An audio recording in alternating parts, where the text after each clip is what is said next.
Bonjour à tous, je suis Venant Deboumam, membre de l'ONG Génération Ekan. Aujourd'hui, dans notre jeudi anthropologie, nous allons vous parler de comment être riche à Ngonzo Mamba, la troisième partie. Que les oreilles écoutent, qu'elles écoutent l'Omvet. Les trois amis ne veulent pas que tout le pays soit au courant de cette affaire, car si ça marche, leur vie changera à jamais. Ils choisissent donc d'aller à Bikali attendre la date du rendez-vous chez Père Mozart. Bikali, c'est le lieu où on punit les délinquants, les réfractaires, les révolutionnaires. Là-bas, on cultive les hectares de plantations, on élève les animaux de toutes les espèces, les oiseaux et les poissons compris. C'est le lieu où on apprend à travailler dur, à devenir un homme civilisé. Plusieurs enfants y vont pour apprendre le maniement des armes et l'affront des plus forts. Tout homme puissant d'aucune, devenu puissant, lorsqu'il se fait attraper par les guerriers d'Engon, s'il n'est pas tué pendant la bataille, il est jeté à Bikali pour apprendre les bonnes manières des immortels. Il s'agit de la cité de Vokabo Kana, l'homonyme du fils de Yonamba.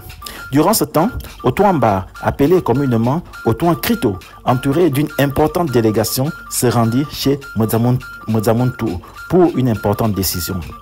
En fait, Otuan est l'évangélisateur. Il enseigne la bonne nouvelle aux fidèles chaque fin de semaine et se nourrit de la dîme des présents offerts à cet effet. Il porte avec lui un long papyrus enroulé des épaules jusqu'aux hanches. On dira son habit, les voici entrés et prennent place. À Mozart, c'est moi, Otuan, avec les membres de mon sanctuaire. Nous sommes venus te porter une lettre comportant 2 messages. Quels sont les contenus? Répondit Mozart. Tarazama demande de lui prêter de l'argent. Les besoins des enfants que nous avons envoyés se former sont nombreux. Il dit que c'est urgent. Si nous tenons vraiment à cette formation, le deuxième message vient de moi, Otuamba. Depuis plusieurs mois, les fidèles de ce pays ne versent plus la dîme. Je crains que notre communauté soit fermée avec comme conséquence la non-transmission de la bonne nouvelle. J'en ai parlé à Tirakomamba. Il m'a répondu que les gens peuvent vivre sans se rassembler pour écouter la parole de Tarazama. Est-ce que tu es du même avis que lui? C'est tout comme problème? Demanda Mozart à Otuan. Oui, Mozart. Nous tenons à cette formation, répondit Mozart, car les enfants sont la relève de notre nation. En les envoyant, nous étions unanimes qu'il n'y avait pas de meilleur endroit pour eux qui puissent dépasser chez Tarazama. Dis à Tara de m'envoyer la facture globale du coût de la formation.